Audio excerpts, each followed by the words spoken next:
Okay, let's see if it's working. This is the first hangout. This is MiaSanMiaTV. What's going on, people? Yeah, I don't know if it's actually working or not, but so I'm just gonna pretend it's working and just go over the topics. So I just wanted to make a live a hangout basically on Coman signing because he's officially signed today on a 2-year loan. Dante leaving because he's leaving towards Wolfsburg, and obviously the Leverkusen game and how important Douglas Costa will be for us in the season. Now, the reason I wanted to do this hangout is so that people could join, but eventually people will join eventually. So right now it's just me. Hi. Not too bad. Not too bad. But now at least I know how it works, and at least now I'll be able to do this more regularly, maybe like once a week, every week after like a game or something, or after like a Champions League game, depending on obviously how if we're playing or if not, because obviously now there's an international break. But eventually I want this to become like a regular thing every week. Now, the first topic will be about Kingsley Coman joining, and he's officially joined today on a 2-year loan deal that will go till 30th of June 2017. Now we've been rumored for we were linked to him for like a good month, and now it's official. And as I mentioned, he plays on the left, can play on the right, but predominantly plays on the left and uses his right foot. So he'll be a lot more like Ribery than Robin ever was, than Costa is.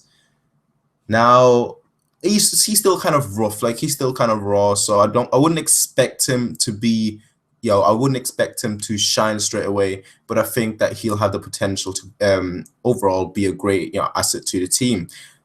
He's good in the 1v1s, and obviously he's good in crossing the ball as well as half shooting. He's not that good at shooting, but he's decent for his age. That's the least you could say.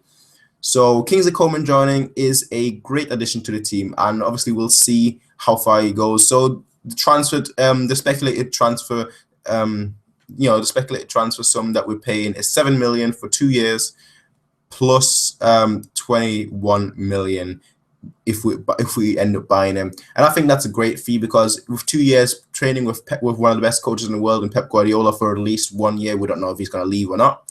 And then training with some of the best players in the world for 2 years, that will give the board a good indication of where Kingsley Coman is, and they'll be able to see if he's worth for if he's gonna have a starting position for the team or not. So if within 2 years he has a great development, what's going on? Right, so I don't know, something just happened. It's kind of looping, but let me just mute that. But overall, I think that the board will have a clear indication of where he will be in 2 years. I think that in general, I think that he's going to be worth 50 million, and that's where the transfer fees obviously going up and down. I think he'll be worth about 50 million maybe in 5 years, but obviously that depends on how his development goes. But I do see him having great quality, because you can't just play for PSG, Juventus, and then now Bayern Munich if you're not talented at all. So it's nice of us to finally see. It's nice of us to finally have an international talent, a very young player that will help the team greatly. We missed out on a few players like Diabola, who Carl and Rummenigge said that we were in, and it's just nice to see that we're actually in for a young talent that can play already for us. So Kingsley Coman, for me, he's a great addition to the team, and I think that that's a good thing for the future. Now, Dante is leaving us.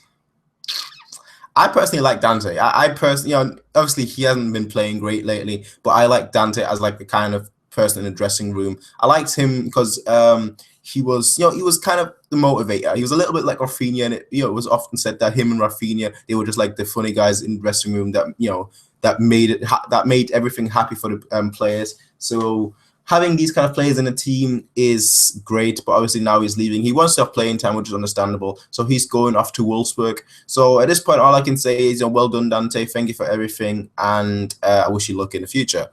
And that's that for Dante. Next up is the Leverkusen game, and I already mentioned that, but I think that the Leverkusen game was probably Pep Guardiola's best game as a Bayern coach in terms of tactical flexibility, just because no centre-backs, and he still made it work. And in that match, I really think Alaba really shown. He really shined, and he really proved that he is, although he's only that young, that he really is one of the best players in the world. And for me, he is the defensive all rounder that has never been that was never there. You could say Maldini because he obviously could play on the wings and in the center, but I think Alaba, he is just like the modern player because he can also play in midfield as a winger. So you have someone that can play everywhere on the field. And it's just great to have that kind of player in the team. So Alaba, for me, yesterday, he was fantastic. Costa, 30 million. That's looking like 5p now. 30 million is looking like it's looking like a free meal. That's how good the 30 million now looks with Costa. But yeah, Costa, he is fantastic. Obviously, Muller on the score sheet as well. I thought one thing that actually changed in that match was a little rivalry between Lewandowski and Robin, because Robin at the beginning was a bit selfish, and then Lewandowski was like, okay, if you're being selfish, then I'm going to be selfish, so I'm not going to pass. And then we had that one chance where Lewandowski could have easily passed the ball to Robin for Robin to score an open goal, but he was determined to get his own goal. He was like, you know what, I'm gonna be selfish myself now, and that's what he did. Yeah, he should have passed. Let's be fair here, but I do think that it's not gonna be a permanent thing. It was just for that one game. Also, Robin stated today that two things. The first one is that he thinks that Douglas Costa's trick, his rainbow flick, was disrespectful towards Leverkusen. And the second thing is that Vidal wanted to take the penalty. And I actually like that Vidal wants to take the penalty, just because it shows that he wants to have responsibility and that he wants to be able to prove himself. He was a penalty taker for Juventus, but he's at Bayern Munich now, so Müller is the main penalty taker and Robin the second one. I loved Robin's quote as well, because Müller's quote after the game as well, because Müller said that Bayern Munich is like a shark tank, and sometimes you have to give the shark to little fish. And he was talking about the penalty, why he gave that penalty away to Robin despite being on for a hat-trick. That was great. But, the Leverkusen game for me was Pep Guardiola's best tactical game. And it was great to see how he did without a centre-back and how we limited Wolfsburg. Instead of making Wolfsburg attack our defence, he just basically made them stumble and fail at our midfield, which was great. Next up, how important will Costa be for the season? That depends. That really depends, because Costa is kind of the player right now. It's still the beginning of the season, so we don't know if he's going to be able to keep this form up for the whole season. That's basically the main worry that a lot of Bayern fans have. If he's going to be able to do this for, a whole year, maybe two, So I think that for now, we could say that Costa is going to be one of the signing of the season, if not the signing of the season. But is that going to keep up for the whole season? That's going to be, it's going to be important to see if after the winter break, because we saw the same with Götze last year, where Götze was amazing the first half, and then the second half he just fell off. Obviously, that was because he was played out of position. But you could also make the same argument for Xabi Alonso, who was great in the first half, and everyone was like, ooh, he's the signing of the season. And then in the second half, he just fell off completely. So having such a long winter break, we'll see if that hinders or if that actually helps Douglas Costa. I think that if he can keep his form up throughout the whole season, then I think Ribéry will have a lot of problems. I think, Ribéry, he's expected to not come back until 2016. And if this keeps up, if Douglas Costa's form keeps up, I think even then Ribéry will struggle. And we don't know how good Kingsley Coman will do. So if Kingsley Coman does great as well, then it could be that, that Douglas Costa and Kingsley Coman might be coming sooner into the play than expected. And that would be kind of crazy. And that would be kind of crazy, having Ribéry replaced basically within a year. I don't think Kingsley Coman will do that great in the first year. I think we'll see him have a few games, here and there. And after the winter break, I think that Kingsley Coman will really be amazing. And that's when we'll really see his talent. Could be. Yeah. But yeah, that's what I think about Costa. I think that he'll be great, but we'll have to see if he's still that good after the winter break, and if he is, then that's great. If he's not, hey, there's nothing we can do.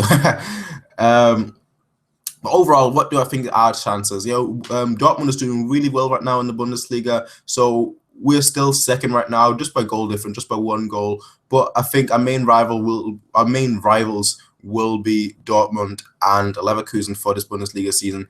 And I think Wolfsburg right now, they've been linked to Chicharito, which I think they needed a striker as well. So if they get that striker, and if they get Embolo, and if they get like a few different players as well, then they could also be a giant threat to us in the Bundesliga. But I think our 2 main competitors right now are Wolfsburg and Leverkusen.